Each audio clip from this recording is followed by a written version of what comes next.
Hello horror lovers.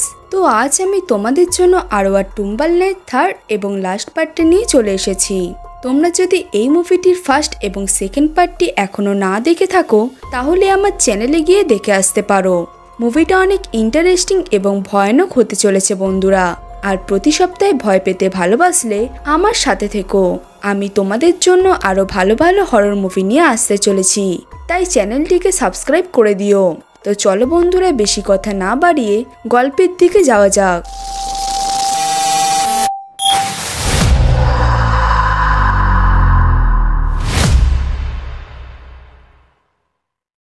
মুভির শুরুতেই আমরা দেবীকে দেখতে পাই, যে একটি গান শুনছিল। তখনই সেখানে তার হাজবেন্ড আরিয়া চলে আসে এবং দেবীকে উদাস হয়ে বসে থাকতে দেখে। এখানে আমরা জানতে পারি দেবীর মা দেবীর দিদার ঘরে, অর্থাৎ সে তার মায়ের ঘরে থাকতে চায় না। কিন্তু কেন, সেটা আমরা একটু পরেই জানতে পারবো। এরপর আরিয়া তাকে সামলায়। আসলে তারা এই কিছুদিন হলো বিয়ে করেছিল, তাই জন্য তারা হানিমুনে চলে যায়। সেখানে গিয়ে তারা একটি হোটেলে ওঠে। সেই হোটেলের 636 রুম নাম্বার থেকে দেবী সেই গানটাই শুনতে পায়, যেটা সে মুভির প্রথমে শুনছিল। কিন্তু সে এই ব্যাপারটা অতটা পাত্তা না দিয়ে আরিয়ার সাথে চলে যায়। বন্ধুরা, তোমরা এই হোটেলের সিনটা মনে রেখো। এরপর আমরা দেখতে পাই দেবী আর আরিয়া খুব আনন্দে আছে। রাতে যখন তারা পুলে চান করছিল তখন দেবী পুলের মধ্যে কাউকে দেখতে পায়, যেটা দেখে দেবী খুবই ভয় পেয়ে যায়। পরের দিন দেবী যখন লিফটে করে যাচ্ছিল তখন সেও ওই বৃদ্ধ লোকটিকে দেখতে পায়, যাকে আমরা এই মুভির দুটো পার্টেই দেখেছিলাম। তখন বৃদ্ধ লোকটি দেবীকে বলে যে তুমি তাকে ডেকে নিয়েছো, আর এটা বলেই সে বৃদ্ধ লোকটি সেখান থেকে চলে যায়। দেবী এই পুরো ব্যাপারটা জানার জন্য সে বৃদ্ধ লোকটির পিছু করতে করতে বাথরুমে চলে যায়। কিন্তু সে বৃদ্ধ লোকটা সেখানে ছিল না। হঠাৎই বাথরুমের দরজাটা বন্ধ হয়ে যায় আর দেবী সেখানেই আটকে যায় এবং তার চিৎকার শুনে আরিয়া তাকে বাঁচাতে আসে। কিন্তু কোনো অদৃশ্য শক্তি আরিয়ার উপর আক্রমণ করে দেয় আর তাকে টেনে নিয়ে চলে যায়, যার ফলে আরিয়া সেখানেই মারা যায়। এখানে আমরা দেবীর কিছু পাস্ট জানতে পারি। দেবী পাস্টে সেই গানটাকেই বাজিয়েছিল, যেটা সে মুভির প্রথমে শুনছিল। এর ফলে এরিকের মৃত্যু হয়েছিল, যাকে দেবী কোনো একটা সময় ভালোবেসেছিল, আর তারা দুজন বিয়েও করতে চলেছিল খুব তাড়াতাড়ি। সেই গানটা বাজানোর পর থেকেই আত্মাটি তাকে হন্ট করতে লাগে, কিন্তু দেবী এইসব কিছু বিশ্বাস করে না। বর্তমানে আমরা একটি ছেলেকে দেখতে পাই, যার নাম দিমাস। সে দেবীর বন্ধু ছিল। দিমাস দেবীকে সেই গানটি শুনতে বারণ করে, আর দেবী যখন তাকে জিজ্ঞাসা করে যে এই কথাটি তোমাকে কে বলেছে যে এই গানটা চালানোর ফলে সেই আত্মাটি তাকে ভয় দেখাবে, তখন দিমাস তাকে বলে এই কথাটি তাকে একটি সাইকিয়াট্রিস্ট বলেছে, যার নাম দার্মি। এরপর দিমাস আর দেবী দার্মির কাছে যায়। সে তাদেরকে বলে যে এই আত্মাটি ডাকার আরেকটি উপায় আছে, যেটা কেউই জানে না। সেটা হলো ভাইনাল রেকর্ডে চুবলাক চুবলাক সুইং গানটা বাজানো। এখানে বন্ধুরা, দেবী মুভির প্রথমে যে গানটা শুনছিল সেই গানটার কথাই বলা হয়েছে। দার্মি তাদেরকে একটি ডাইনির কথা বলে, যাকে সব লোকেরা পুড়িয়ে মেরে ফেলেছিল, আর এখন সেই আত্মাটা দেবীকে যাতে হন্ট না করে সেই জন্য তাদের এই খেলাটাকে শেষ করতে বলে, যেটা দেবী শুরু করেছিল। কিন্তু দেবীর দার্মির কথা একদমই বিশ্বাস হয়নি যে সেই আত্মাটি দেবীর কাছে আসবে এবং তাকে হন্ট করবে আর তাদের সবাইকে মেরে ফেলবে যাদের দেবী ভালোবাসে। এবার রাতে দেবী একটি বাচ্চার শব্দ শুনতে পায় এবং সে দিমাসকে একটি রুমে শুয়ে থাকতে দেখে। কিন্তু যখন সে রুমের বাইরে আসে তখনও সে দেখতে পায় বাইরেও দিমাস শুয়ে আছে। এবার দেবী ভয় পেয়ে রুমে থাকা দিমাসকে এই ঘটনাটা বলে এবং তাকে বাইরে নিয়ে আসে। কিন্তু তখনই রুমের ভেতরে থাকা দিমাস গায়েব হয়ে যায় আর বাইরের দিমাস তাকে জড়িয়ে ধরে সামলায়। এরপর আমরা টিভি স্ক্রিনে সেই আত্মাটিকে দেখতে পাই। পরের দিন সকালে যখন দেবী দিমাসের সাথে কথা বলে তখন আমরা বুঝতে পারি যে দেবীকে যে জড়িয়ে ধরেছিল সেটা আসলে দিমাস ছিল না, ওটা সেই আত্মাটা ছিল। সে দেবীকে হন্ট করছিল। এরপর দেবীর মা দেবীকে জিজ্ঞাসা করে যে সে কি সেই রেকর্ডটি চালিয়েছিল, আর যদি সে চালিয়ে থাকে তাহলে সেই আত্মাটি দেবীকে মেরে ফেলবে। এখানে আমরা দেবীর মায়ের কাছ থেকে জানতে পারি যে দেবীর দিদা মরে যাওয়ার আগে একটি রেকর্ড রেখে গিয়েছিল। সেই রেকর্ডটি ঠিক সময় তার দিদা শুনতে বলেছিল, আর এখন সেই সময়টা চলে এসেছে। এখানে আমরা আরও একটি ব্যক্তিকে দেখতে পাই, যার নাম ইরফান। সে দেবীর মায়ের বন্ধুর ছেলে ছিল। এরপর তারা সেই রেকর্ডটি চালায়, আর সেই রেকর্ডটি থেকে আমরা জানতে পারি নেকিরেস পুসাকা সুকমা মানে এক ধরনের ছুরি, যেটা দিয়ে সেই আত্মাটির কবরে মারতে হবে, যাতে সেই ঘুরে বেড়ানো আত্মাটি সারা জীবনের জন্য মুক্তি পেয়ে যায়। কিন্তু তারা এখনো জানে না যে এই আত্মাটি আসলে কে, যে দেবীকে হন করছে। এখানে আমরা পরিষ্কার বুঝতে পারি যে দেবীর মা কিছু একটা লুকাচ্ছিল। সেদিন রাতেই ওই আত্মাটি দেবীকে পুলে ডুবিয়ে মারার চেষ্টা করেছিল। এই কারণে দেবী অনেক ভয় পেয়ে যায়। এর পরের দিন আমরা দার্মিকে দেবীর ঘরে আসতে দেখতে পাই। সে দেবীকে বলে, তোমার পিছনে দুটো আত্মা পড়ে আছে, একটি মহিলার ও একটি ছোট বাচ্চার। এরা তোমার থেকে বদলা নিতে এসেছে। কিন্তু দেবী জানতো না সেই আত্মাগুলো কেন তার কাছে বদলা নিতে এসেছে।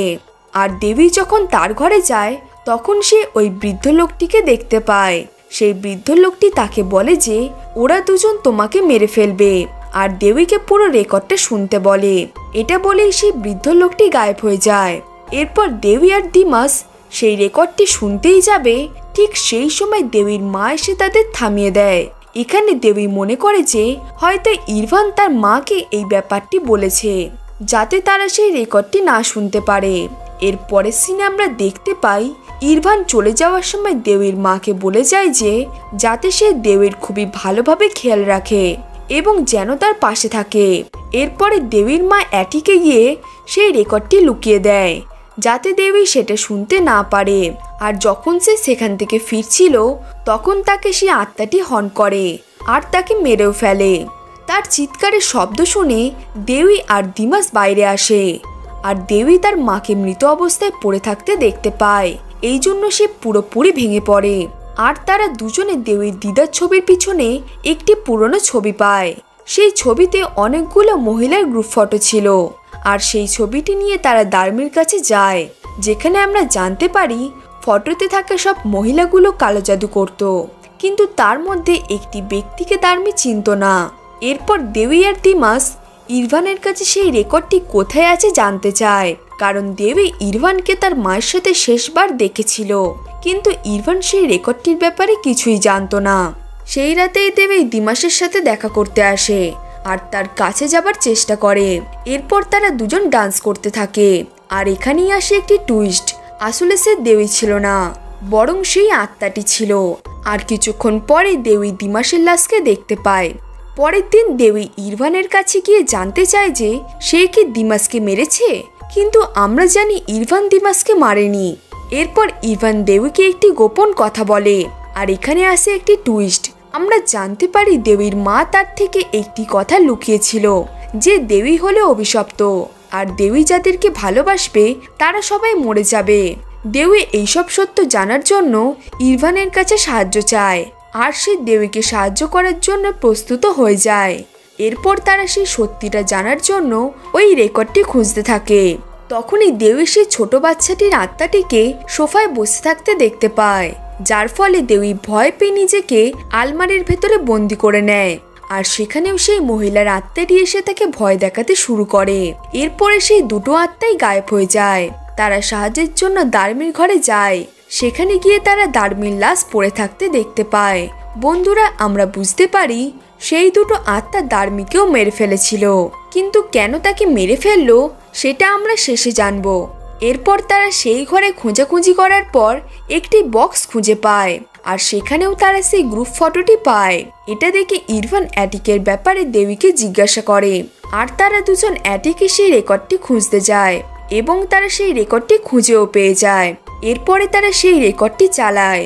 আর এখানেই আসে একটি টুইস্ট, এরপরেই সব সত্যি তাদের সামনে আসে, যে দেবী ছোটবেলায় আশি নামের একটি মেয়ের সাথে খেলা করত। সেই মেয়েটিকে দেবীর দিদা একদমই পছন্দ করত না, আর দেবীর দিদা সেই মেয়েটিকে এবং তার মাকে কুয়োয় ধাক্কা দিয়ে ফেলে দিয়েছিল, যার ফলে তারা মারা গিয়েছিল। আর এই জন্যই এখন সেই মেয়েটি এবং তার মা আত্মা হয়ে দেবীর থেকে বদলা নিতে এসেছিল। এটা জানার পর দেবী আর ইরফান দেবীর গ্রামের বাড়িতে যায়, যাতে তারা আশি আর তার মায়ের কবরটি খুঁজে পেয়ে যায়, আর সেই কবরগুলোই যাতে সে সেই ছুরিটি ঢোকাতে পারে। এইসব আমরা দেবীর দিদার রেখে যাওয়া রেকর্ডটি থেকে জানতে পারি, যেটা আমরা মুভির মাঝে শুনেছিলাম। এরপর দেবী তার গ্রামের বাড়িতে একটি হাউসকিপারকে দেখতে পায়, যার নাম সারি। আর এখানে আরও একটি টুইস্ট আছে বন্ধুরা। আমরা জানতে পারি সারি সবকিছু জানতো যে দেবীর দিদা আশি আর তার মাকে মেরে ফেলেছিল। আর দেবী যখন তার থেকে জানতে চায়, তখন সারি বলে যে আশি একটি শুরোর রাতে জন্ম নিয়েছিল, অর্থাৎ একটি ভয়ঙ্কর কালো রাতে। আর যেই সব মেয়েরা কোনো শুরোর রাতে জন্ম নিত তাদের সুলাস্ত্রী মেরে ফেলতো, যার ফলে সুলাস্ত্রীর পাওয়ার বেড়ে যেত। সুলাস্ত্রী হলো দেবীর দিদা, এই কারণে সুলাস্ত্রী আশি আর তার মাকে মেরে ফেলেছিল। আর এখানেই এই মুভিটির সব থেকে বড় টুইস্টই আসে, যে দেবীও একটি শুরোর রাতে জন্মেছিল। এই জন্য সে আশির মতো একটি অভিশপ্ত মেয়ে, তাকেও সেই ডাইনিটি খুঁজে মেরে ফেলবে। বন্ধুরা, এখানে কোন ডাইনির কথা বলা হচ্ছে এটা জানার জন্য ভিডিওটি শেষ পর্যন্ত দেখতে হবে। এরপর সারি তাদেরকে সেই কুয়োটির কাছে নিয়ে যায়, যেখানে আশি আর তার মাকে মারা হয়েছিল, আর সেখানেই তাদের কবরও ছিল, কারণ এখনো সেখানে তাদের বডি পড়ে আছে। সেই রাতে দেবী আশিকে খেলতে দেখতে পায়, তার কাছে দেবী ক্ষমা চাইতে থাকে। কিন্তু বন্ধুরা, কি জন্য তার কাছে দেবী ক্ষমা চাইছে সেটাও তোমার মুভির শেষেই জানতে পারবে। এরপরেও আশি তাকে ভয় দেখায়, আর তারপর আশি সেখান থেকে গায়েব হয়ে যায়। তখনই আমরা একটি আত্মাকে তাদের ঘরের ভেতরে ঢুকতে দেখি। আর এখনই সেই সময় যখন সেই আত্মাগুলোর কবরে ছুরি মারতে হবে। এরপর তারা সেই কুয়োর কাছে যায়, আর ইরফান সেই কুয়োতে ঢোকে আশি আর তার মায়ের কবরে ছুরি মারার জন্য। সারি আর দেবী দড়ির মাধ্যমে ইরফানকে কুয়োর মধ্যে নামাচ্ছিল। তখনই আশির মায়ের আত্মা তাদের দুজনকে ভয় দেখাতে থাকে, আর তারা দুজনে ভয়ের কারণে দড়িটি ছেড়ে দেয়। এর ফলে ইরফান কুয়োর জলে গিয়ে পড়ে এবং সে একটি অন্য জায়গায় গিয়ে পৌঁছে যায়, যেখানে অনেকগুলি কঙ্কাল পড়েছিল। এখানে সেই আত্মাটি দেবীকে ঘরের ভেতরে ভয় দেখাচ্ছিল। আর এরই মধ্যে দেবী সারির মৃতদেহকে দেখতে পায়। সেই আত্মাটি দেবীকে মারার চেষ্টা করতে থাকে। আর অন্যদিকে ইরফান তাদের কঙ্কালগুলোকে, অর্থাৎ আশি আর আশির মায়ের কঙ্কাল খুঁজে ফেলেছিল, এবং সে ওই কঙ্কালগুলোই ছুরি ঢুকিয়ে দেয়। এর কারণে সেই আত্মাগুলি সেখান থেকে চলে যায়, আর ইরফান সেই কুয়ো থেকে বেরিয়ে পড়ে। ঘরে আসার পরে দেবী সেই আর্টিফ্যাক্টের একটি টুকরো একটি বক্সের মধ্যে পায়, যেটা দেখে দেবীর মনে পড়ে যে এই রকম টুকরো সে ইয়ানির কাছে এবং রোসমার কাছে দেখেছিল। মানে বন্ধুরা, ফার্স্ট পার্টে ইয়ানির কাছে এবং সেকেন্ড পার্টে রোসমার কাছে। বন্ধুরা, তোমাদের নিশ্চয়ই মনে আছে যখন ইয়ানি একটি রেস্টুরেন্টে একটি মহিলার সাথে দেখা করেছিল, তখন সেই মহিলাটি দেবী ছিল। আর তখন সে এই আর্টিফ্যাক্টটি ইয়ানির কাছে দেখেছিল, এবং এই আর্টিফ্যাক্টটি রোসমার কাছেও সেই রেস্টুরেন্টেই দেখেছিল সে। মানে এই আর্টিফ্যাক্টটির টুকরোগুলো তাদের তিনজনের সাথেই জড়িত ছিল। বন্ধুরা, হয়তো তোমাদের মনে আছে সেই হোটেলের রুম নাম্বারটি 636, যেটা আমি তোমাদেরকে মনে রাখতে বলেছিলাম। আর আমরা এবার সেই তিনজনকেই, অর্থাৎ ইয়ানি, রোসমা এবং দেবীকে সেই রুমটির সামনে দাঁড়িয়ে থাকতে দেখতে পাই, যেখানে দেবী প্রথমে সেই গানটির শব্দ শুনতে পেয়েছিল। আর তারা এক এক করে সেই আর্টিফ্যাক্টের টুকরোগুলো সেই রুমের বাইরে একটি খাপের মধ্যে আটকে দেয়, যার ফলে সেই রুমের দরজাটি খুলে যায়। আর তারা তিনজন সেই ঘরটির ভিতরে ঢোকে। ভেতরে ঢুকতেই তাদেরকে সেই ডাইনিটি হন করতে থাকে, যেই ডাইনিটির কাছ থেকে এতদিন তারা বেঁচে এসেছিল। আর এখানেই এই মুভিটির সব থেকে বড় টুইস্টটি আসে। সেই ঘরের মধ্যে দেবী সেই ফটোটি দেখতে পায়, যেটা সে তার দিদার ফটোর পিছন থেকে পেয়েছিল। সেই ফটোতে যে মহিলাগুলো ছিল সেগুলো আর কেউ নয়, বরং তাদের তিনজনেরই দিদা ছিল, যাদের মধ্যে একজন ছিল লীলা, যে ইয়ানির দিদা ছিল। সে শয়তানের সাথে ডিল করেছিল যে সবসময় সুন্দর ও ইয়ং থাকার জন্য সে জাইপং ডান্সারদের মেরে ফেলবে। দ্বিতীয় মহিলা হলো সারো, যে রোসমার দিদা ছিল। সে শয়তানের সাথে পাওয়ারের জন্য ডিল করেছিল, এবং তার পরবর্তী জেনারেশনকে সেই শয়তানটির দাস বা দাসী হিসেবে দিয়ে দিয়েছিল। আর তৃতীয় মহিলাটি হলো সুলাস্ত্রী, যে দেবীর দিদা ছিল। সে কালো জাদু প্র্যাকটিস করত। হ্যাঁ বন্ধুরা, যেই ডাইনিটির ব্যাপারে আমরা এই মুভিতে জেনেছিলাম, সে আসলে আর কেউ নয়, বরং সে দেবীর দিদা অর্থাৎ সুলাস্ত্রী ছিল। আর গ্রামের লোকেরা তার দিদাকে পুড়িয়ে মেরে ফেলেছিল এবং সুলাস্ত্রী নিজের পাওয়ার বাড়ানোর জন্য এক সুরর রাতে যারা জন্মাতো তাদেরকে মেরে ফেলতো। আর চতুর্থ মহিলাটি যাকে দার্মি চিনতে পারছিল না, সে আসলে দার্মি ছিল। আমরা বুঝতে পারি এই 4 জনের একটি গ্রুপ ছিল যারা ব্ল্যাক ম্যাজিক করত। মুভির শেষে আমরা এই 3 জনের দিদাকে শয়তানে বদলে যেতে দেখতে পাই। তারা এই 3 জনের আত্মাকে অর্থাৎ দিয়ানি, রোসমা আর দেবীর আত্মাকে নিয়ে নিচ্ছিল। আর এখন তারা 3 জন সেই ছবিটায় বন্দী হয়ে যায়। মানে সেই ডিলগুলোর কারণে তাদের 3 জনের আত্মাকে সেই শয়তান নিয়ে নিয়েছিল, যে ডিলগুলো তাদের দিদারা করেছিল শয়তানের সাথে। এবং এই ভয়ঙ্কর মুভিটি এখানেই শেষ হয়ে যায়। বন্ধুরা, আইনো তোমাদের মনে এখনো অনেক প্রশ্ন আছে যেগুলো আমি সলভ করে দিচ্ছি। বন্ধুরা, সেই ফটোতে আমরা একটি লোককেও দেখতে পাই। সেই লোকটি আর কেউ নয়, বরং সে বৃদ্ধ লোকটি ছিল যাকে আমরা এই মুভিটির 3টে পার্টেই দেখতে পেয়েছি, যে ইয়ানি, রোসমার দেবীর কাছে বারবার আসতো।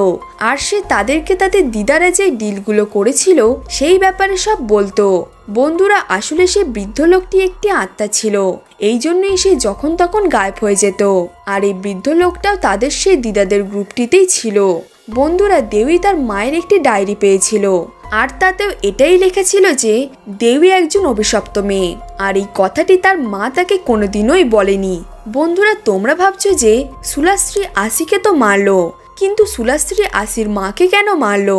কারণ সুলাস্ত্রী যখন আসিকে মারছিল তখন তাদের মাঝখানে আসির মা চলে এসেছিল, এই জন্য সুলাস্ত্রী তাকেও মেরে ফেলেছিল। আর সব থেকে গুরুত্বপূর্ণ প্রশ্নটি হলো, আসি আর আসির মায়ের আত্মা কেন দেবীর থেকে বদলা নিতে চাইছিল? কারণ যখন সুলাস্ত্রী আসিকে মারছিল তখন আসি সাহায্যের জন্য দেবীকে ডাকছিল, কিন্তু দেবী তাকে সাহায্য করতে সেখানে আসেনি। যার পরে দেবীর দিদা এবং তার মা এই ব্যাপারে কোনো প্রশ্ন তাদেরকে জিজ্ঞাসা করতে বারণ করে দিয়েছিল দেবীকে, যে আসলে আসির কি হয়েছে। দেবী জানতোই না যে তার দিদা আসি আর তার মাকে মেরে ফেলেছিল। আর আমি বুঝতে পারলাম যে এই 3rd পার্টটিতে এই 3 জনের স্টোরি কানেক্টেড দেখানো হয়েছে, কিন্তু সেটা খুবই অল্প সময়ের জন্য, আর সেটাও শুধু মুভির শেষে। আসলে বন্ধুরা, এই মুভিতে অনেকগুলো প্রশ্ন রয়ে গেছে যার উত্তর আমরা এই মুভিতে পাইনি। তো বন্ধুরা, এটাই ছিল এই মুভির এক্সপ্লেনেশন। বন্ধুরা, এখনো যদি তোমাদের কোনো প্রশ্ন থেকে থাকে তাহলে তোমরা এই ভিডিওর কমেন্ট সেকশনে বলতে পারো। এরকম আরো মুভির গল্প দেখার জন্য আমাদের চ্যানেলটিকে সাবস্ক্রাইব করে পাশে থাকা বেল আইকনটি প্রেস করে দিও, যাতে এই রকম ইন্টারেস্টিং এবং হরর মুভির নোটিফিকেশন তোমার কাছে সবার থেকে আগে যায়। তো বন্ধুরা, মুভিটা তোমাদের কেমন লাগলো কমেন্ট বক্সে জানিও। গল্পটি ভালো লাগলে একটা লাইক করে দিও। তো চলো বন্ধুরা, দেখা হচ্ছে পরের গল্পে।